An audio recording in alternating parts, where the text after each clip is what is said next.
शिस्त, नैतिक मूल्य आणि आत्मविश्वास मिळवण्याचं कार्य त्यांनी अत्यंत प्रभावीपणे केलेलं आहे. फक्त शिक्षक म्हणून नव्हे तर गणसंवर्धक तसेच विविध शिवकार्यांमध्ये त्यांचं उल्लेखनीय योगदान राहिलं आहे.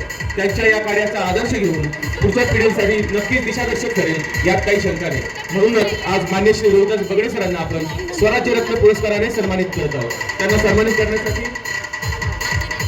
रोहिदास बिनवडे सर, संभाजी कानडे, संतोषजी पळसकर, कल्लाजी कोकळे, सरपंच संतोषजी बिरारे, बाळासाहेब मराठे आपण त्यांना सन्मान करण्यासाठी इथे यायचं. रोहिदास बगडे सरांची फॅमिली इथे आलेली त्यांनाही विनंती आहे की आपण मंचावर यायचं. कृपया आपण मंचावर या.